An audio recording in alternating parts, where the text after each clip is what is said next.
कैलाली जिल्ला निर्वाचन क्षेत्र नम्बर 4 अन्तर्गत गौरीगङ्गा नगरपालिका वडा नम्बर 7 का निर्वाचित वडा सदस्य चेतराम चौधरीले पार्टी परित्याग गरेका छन्।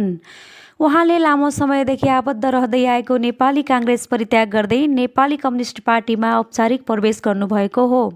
आज आयोजित एक कार्यक्रमका बीच चौधरीलाई कम्युनिस्ट पार्टीका उम्मेद्वार तथा क्षेत्रीय नेताहरूले स्वागत गर्दै सदस्यता प्रदान गरेका छन्। कार्यक्रममा चौधरीले देशमा वैकल्पिक राजनीतिक शक्ति आवश्यक रहेको उल्लेख गर्दै आफूले विचार र सिद्धान्त मिलेकोले नयाँ पार्टी रोजेको बताएका हुन्।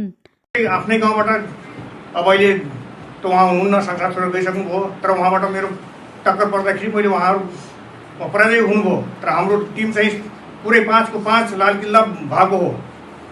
उहाँले जनताको विकास, सुशासन र सामाजिक न्यायका लागि सक्रिय भूमिका निर्वाह गर्ने प्रतिबद्धता व्यक्त गर्नुभएको हो। अब समय परिस्थितिले अब कहिलेकाहीँ दोहोऱ्याइहाल्छ, त्यो बिचमा जो ग्याप भएका कुराहरू जुन म यो 77 को यो जो कोभिड कोरोनाका कारणले गर्दाखेरि म बिमारी परिसकेपछि त्यसपछि अब पार्टी प्रवेश कार्यक्रममा स्थानीय नेता, कार्यकर्ता तथा समर्थकहरूको उल्लेख्य उपस्थिति रहेको थियो।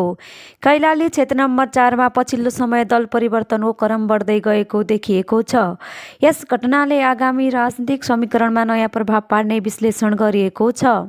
जति बेला 2052 साल फागुन 1 गते रोल्पाको दिलबहादुर रम्त्याललाई जुन हिसाबले स्कुलकै विद्यार्थी नै हो, उहाँलाई जुन हिसाबले सरकारले दमन गरेको स्थिति रह्यो। दिलबहादुर रम्त्याल भनेपछि अब हजुरहरू थाहा पाउनुहुन्छ भने त्यहाँदेखि मलाई कम्युनिस्ट बनाउने मान्छे फेरि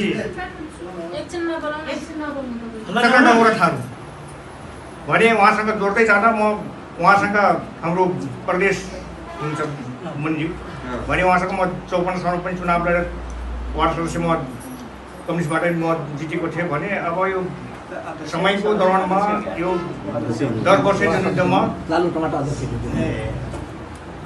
यति लामो सङ्घर्ष कि हजुरको भनेपछि एउटा रामायण खडा हुन्छ भने देशको परिस्थिति कुन र कता कुन मोडमा थियो र हाम्रो त्यो वार्ड नम्बर 7 वार्ड नम्बर 2 को सेल्टर अब यो पार्टीको मसँग जोडिएको भनेपछि तपाईँको अहिले अब टुक्रेर गए तापनि र म त्यहाँसम्म जोड्न चाहन्छु। सुशासन तथा भ्रष्टाचार निवारणका लागि चिरज्ञ मिडिया प्राली।